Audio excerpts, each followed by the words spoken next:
How do you heal relationships? First, let's remember that a relationship is made of two individuals. And until the individual is in a good relationship with themselves, there could be no relationship. Let's start from the basic principles, from the first principle. What do we know about ourselves? What do we know for sure before we even come into the relationship to really realize the bigger picture? Well, one thing we know for sure is that at our arrival, nobody has given us the instruction manual. Nobody has given us the instruction manual how to be a good daughter or son, a good child, a good pupil in school, what adolescence is all about, how to be a good employee. What does it mean to be a good husband, before even then, what does it mean to be a good boyfriend or girlfriend? What are we supposed to expect from one another? And how are we supposed to behave?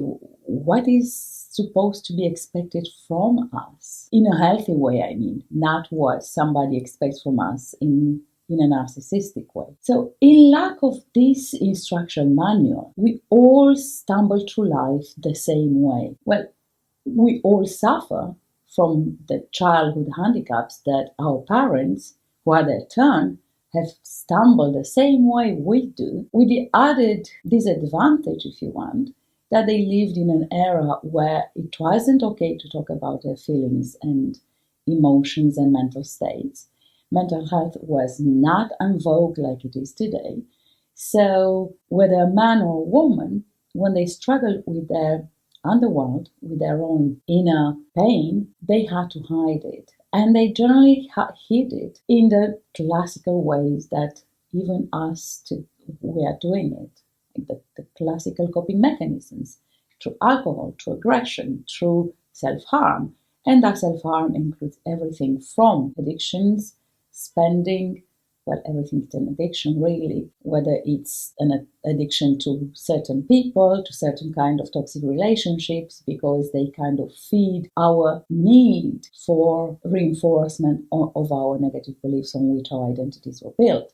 Either way, the first principle from which we start looking at the individual before we look at the relationship in Conversation with Self method is that we haven't got that crucial knowledge, self-knowledge. Our parents didn't have theirs. Therefore, there is a long chain, there is a lot of vacuum in between, from the time when we arrived on this planet to the time where we are dealing with a relationship problem. And there are a lot of moments of pain, of uncertainty, of disappointment.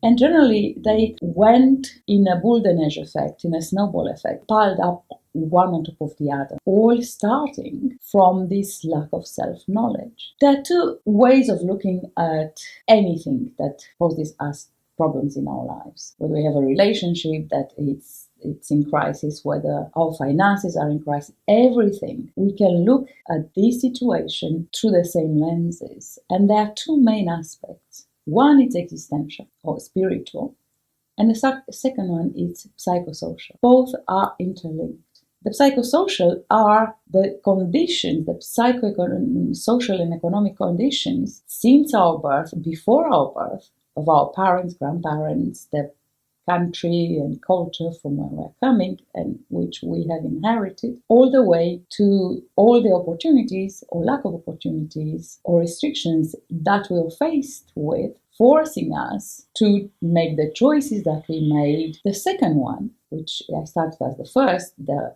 spiritual or the existential, it's the bigger picture. And to be able to overcome the lacks and the inequality and the injustices and the traumas of this lower level, we must understand and we must look at what life, especially human life, really is, so that we can make sense and see where everything fits together. Let's say a couple is in crisis. Generally, that would be because each of them has carried their unresolved childhood trauma. And trauma is different for each one of us. For some, trauma is just a matter of emotional neglect, although they had all their other needs met. They come from an affluent family. They had all the education, all the private education, and all their financial needs met, except emotional closeness. They were sent to boarding school at the age of 3 or 7, and they never knew that mother bond. They never knew that they never had a father figure in their lives as a role model. They had to grow up in either boys' school or girls' school, and were subjected to the classical bullying and toughening through to quite a cruel, forced growing up system that is perpetuated even today. So that's one scenario. Somebody had everything in their life, and yet they have deep wounds, deep unresolved issues, which they feel from their high status ashamed to disclose. So there's nothing wrong with me.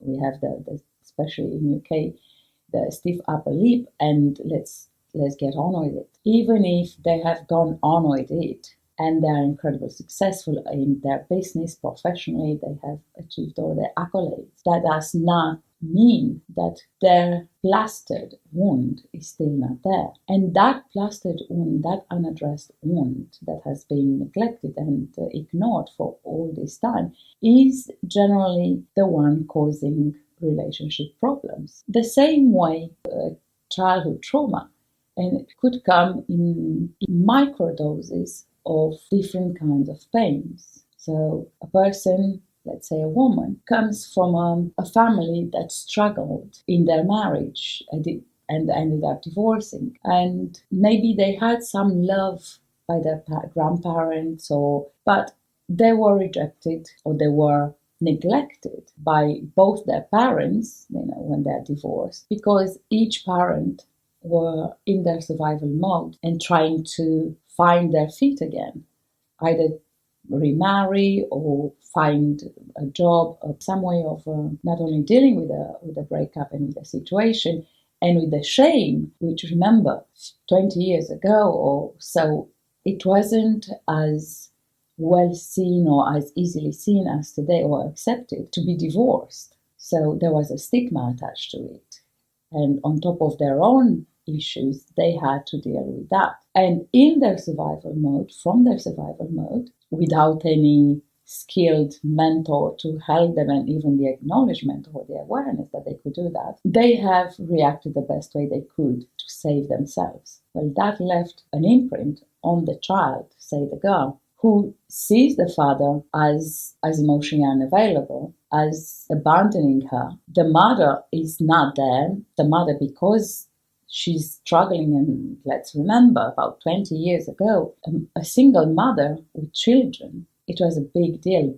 Well, today it's a big deal still, but then it was even, in a way, worse for them because the mentality, the male mentality, the sexual and emotional abuse were normal. So a woman, a single mother, had to put up with a hell of a lot more than we do today. And she had to be quiet about it. So in her own struggle, in her own pain, in her own failed marriage and pain of dealing with all that and with the children and so on, she had no energy left to dedicate, or mental energy, not to mention heart energy, to be able to look after her daughter, after her children properly. She could not be the mother that the child needed. So the child, the daughter, looks at the mother as a failure, which on all evidence she is, but because of a young age, she doesn't understand the context. She doesn't understand the mitigating circumstances. And of course, a child can only take it personally because they only see from their perspective at that age. And it becomes, daddy doesn't want me, mommy doesn't want me, nobody wants me. So here starts the teenage rebellion when we start smoking or we start drinking, or girls go out with boys or with older men than themselves because they lack and they need that parental figure. Of course, that takes them from one bad experience to another. They have been taken advantage of, and they just enter their womanhood on the wrong foot because the circumstances of their childhood, in the absence of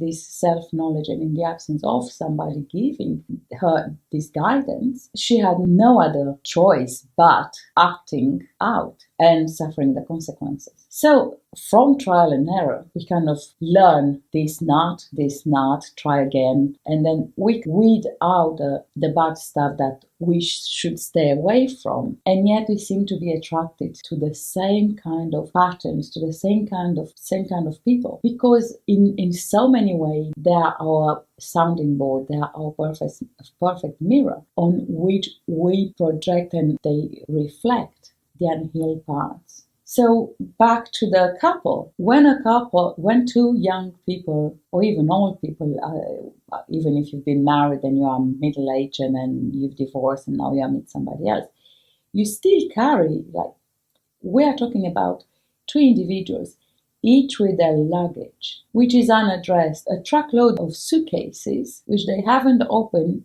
and which they haven't sorted, but they bring with them in that new relationship. Because of the initial butterflies of the new discovery and the chemistry and the passion and everything else, the kind of the 18 months before everything starts to fade out. And because of all the past negative experiences, like the last thing we want to think about or to do is to work on ourselves. We want some pleasure. We want our lucky strike. So we think we've got it. And we think that by burying our head in the sand, those things will go away because now we have a new beginning, we have a new relationship. There is no relationship. And I want you to be aware if you are in a crisis situation, because you have been in the same situation you are now from the beginning. Only that, the novelty and your hopes and your projections and your aspirations and the hormones of the first discovery and chemistry has masked it. But once done, that has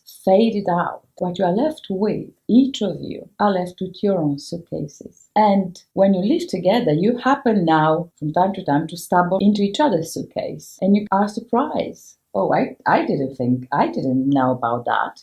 Well, I didn't know about that. And it becomes of who did what, who said what. And from then onwards, it's a matter of walking on eggshells. Like, okay, I didn't quite like that, but okay, you are sensitive on that, or I'm going to try to not say it again, but it's like everybody is just faking it from that moment on. Why? Because it will be too much to actually lay it all out on the table. Number one, because our partner should never be made a therapist, and is not a therapist, and even if the partner is a therapist, is the last thing that they need or they can deal with, because in that moment they cannot be objective and it's unfair to put all that load on them. And number two, you still need to be heard. You still need to address them. So you either battle them up and you kind of try to synchronize your moves, your steps, your compromises so that you won't step into the other's suitcase too much, or you have, and because that it's a surface fake, inauthentic action, when the glass fills up, then we have the classical outburst. And what we do in those fights is we count all those moments until the glass filled up with the many things we put up without saying anything. And because we put up without saying anything with X, Y, Z, now we feel entitled to recognition. Well, I put up with XYZ. You didn't acknowledge the fact that I put up with XYZ. You are ungrateful. And the other party has their own grievances. So it becomes a nightmare to untangle, what's what. In reality, if you are in that crisis situation, you just have to put your weapons down. You have to cease fire. And you have to come and see me. Both. Even if you've been through years of couples therapy. I have clients who have been in 2-3 years of couples therapy and they're just about to divorce and they said they're married. You cannot address the marriage, you cannot address the relationship because there is none until you work out who you are, what your underworld is, what's in your suitcases, what you brought with you in this relationship, and until the other party realizes and admits. So until we bring the unconscious to the surface to become conscious. Until we raise your self-knowledge and self-awareness of your own things, of your own good, bad, and ugly sides, you can't understand the dynamics of how these things impact the other, and vice versa. So fixing a relationship or trying to work on a relationship, like everything else, it starts with an individual journey. It's first a me thing. I need to fix me. I need to address my own issues. First, to deal with all my past, to get, and dealing with the past, when I say that, I don't mean 2 years of psychoanalysis. That's the 19th century style. I mean, 40 hours, that's all you need. And you can't do 40 hours in a year. You need to do them fast. The change needs to happen within 3 months. Because otherwise, if it takes too long, it will metastasize. You become accustomed to that period of, well, we are working on it. And that means everything. Then you become too elastic. Everything in between, it becomes like, oh, well, we are working on it. Meanwhile, no result is achieved and no resolution and no moving forward. So that becomes then an excuse which everyone uses. Well, I'm working on it. I'm a work in progress. Well, so where's the next step? Something concrete. Nobody can give that. So that's the key thing, the key take home. If you're in a crisis situation, it's not about the other. It's always about your underworld. It's always about your suitcases that you brought in that relationship. And that person is just stepping onto those old suitcases and opens them up, and the dust and everything starts to come out. And another metaphor, they are just your mirror. Are the mirror that can show everything all the way back to since you actually were born, on which your subconscious mind picks up. All your insecurities, all your unaddressed issues would be reflected in what they mirror back to you, in the way they treat you, in the way they love you, in the way they do or don't do things for you.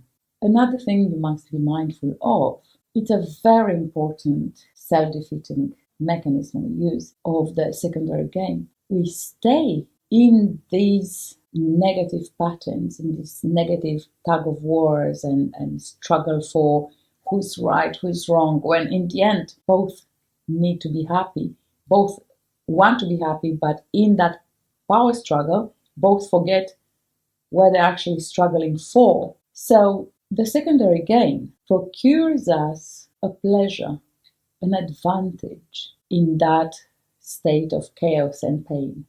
Whatever, no matter how bad a situation is, it's feeding one of our deepest fears, making it so that we prefer that situation than whatever we fear. So it could be anything from fear of failure, fear of being judged by others, fear of being financially on your feet, fear of starting a new job, or fear of humiliation. That's a big one that people are not really admitting. The ego. I used to have this big house. I used to have this social position. Now, if I'm leaving, I'm going to be poor. I'll have to start from zero. I'll have to go and humiliate myself. All that becomes less appealing. And no matter how dramatic the situation with that person, it's always preferable to the long list of things that you're supposed to do to be on your feet had you left them. So the secondary gain is again a huge detractor from change and from moving forward. It's also the thing that stops us not only to leave them, but to actually resolve and honestly work, if we stay, work on a situation to really improve it. It sounds counterintuitive, but it is the case. We don't make the effort of giving our best again in that situation, because for us, whatever they have shown us, it's a foregone conclusion. It's just a matter of how much can we put up with. So if you reach that point, you're no longer in a relationship. You are in a coping situation. choosing the lesser evil. So while you might be a victim of abuse and of manipulation and of narcissism or whatever, by the virtue of your choice, if you look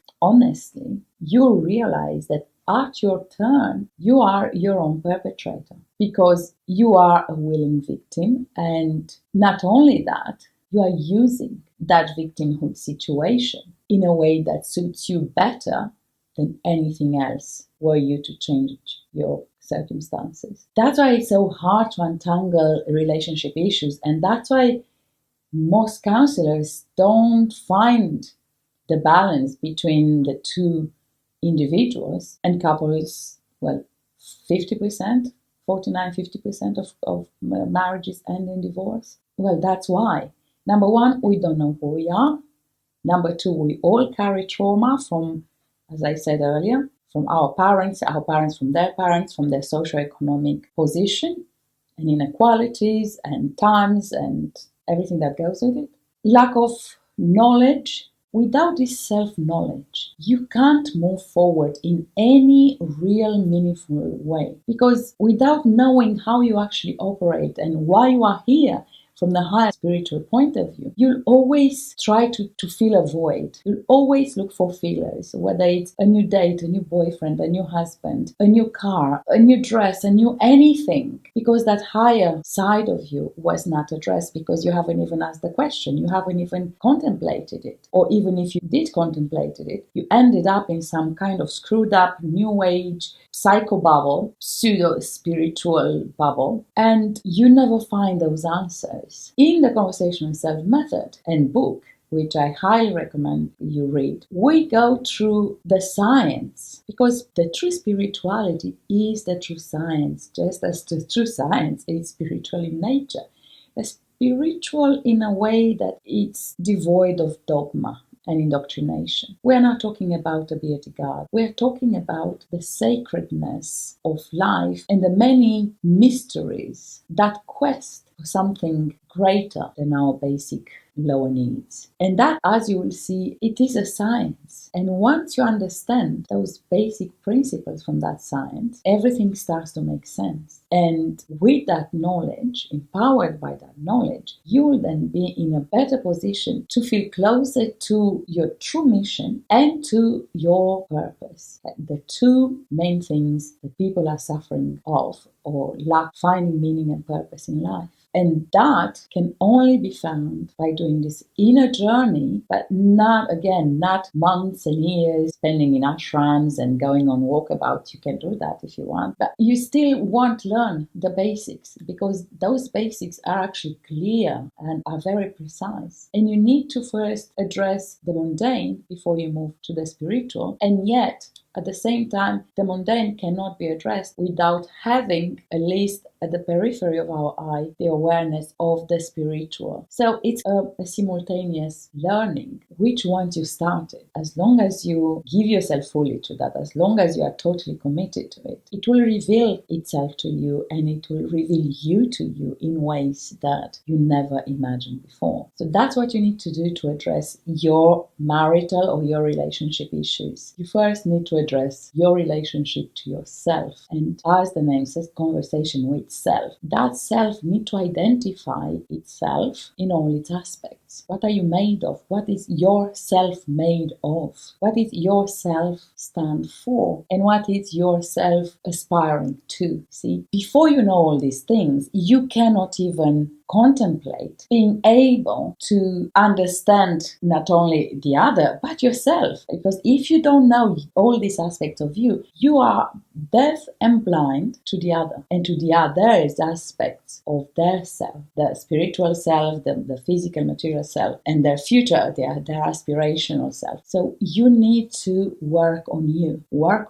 And if you are in a couple, you both must want to do this work together. For this, I have this 12-week program, the competent self, that you will take individually, and then inside you will have activities that you will have to share with your partner. You have the choice of doing that in your own time, online. You'll have the videos, the audios, all the teaching material, or you can do that in a mixed form. You can use that material and book a private program as well, support 101. I created it because it's what is missing, because I was frustrated to see again and again people fail by therapists and by counselors and sent on a wild goose chase. I had clients who came to me after 20 years of all kinds of therapies. And they came, like I had a guy that suffered from OCD, and he actually didn't come for his OCD. He said, I know everything about me, about my dreams, about my grandfather, about the attachment styles, but I'm unable to put myself back together. He was so scattered, so analyzed, so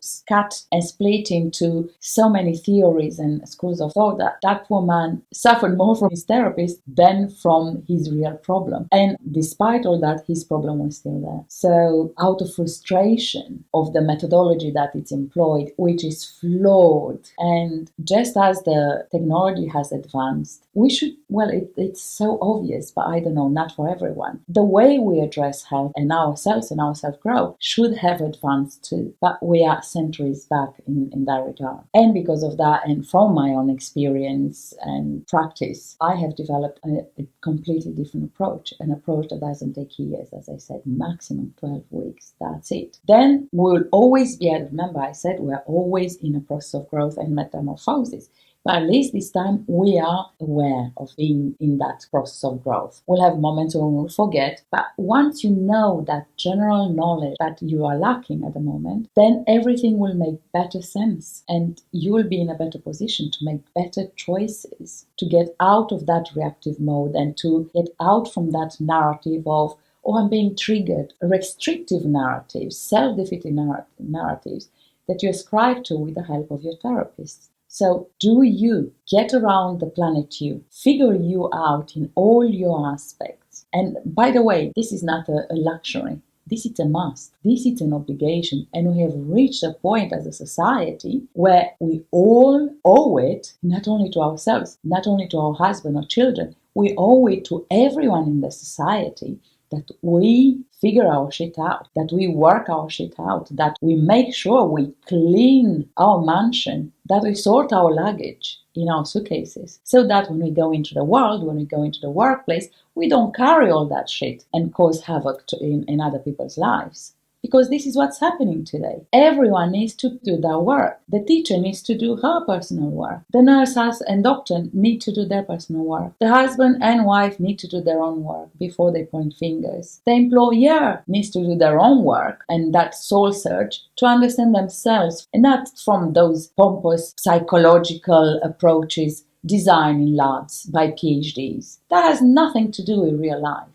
That it's a social obligation. It's a moral, spiritual, social obligation that each of us works on our shit, figure ourselves out, and improve ourselves so that when we take our head out in the world, when we do whatever we're doing, like even if you don't get out of the house, because everybody now it's more into remote work, whether you're engaged on social media, whether you send an email, whether you ask for help or give it, we do it from this higher knowledge, self-knowledge, from this completeness, because it's incumbent on us as an individual and it's incumbent on us as a collective that we do our growth. Because without us growing, first individually and then collectively, we cannot move to the next level in this metamorphosis stage. That's why it's so crucial that we do this work. I didn't try hard to sell you on to use techniques and tricks, marketing, or to manipulate you into seeing why it's so important. Because I hate those kind of tactics. That understanding, and it must come from within, because your conscious is telling you that that's true and it's right. So make sure that you sit with yourself and look at what needs to be done. Figure yourself out. Stop fighting. Stop pointing fingers. Take yourself back. Make 2 or 3 steps back, because it's never about the other person. It's never about your partner. It's never about your boss. It all has to do with you. And whatever that crisis point situation is, it's a mirror, it's an invitation for you to outgrow this situation. But you can only outgrow it if you wise up, if you do the required homework. Join this program, whether it's the online or whether it's one-on-one. Make sure that you gain your own knowledge. And I promise you'll never look back. Until next time, take care.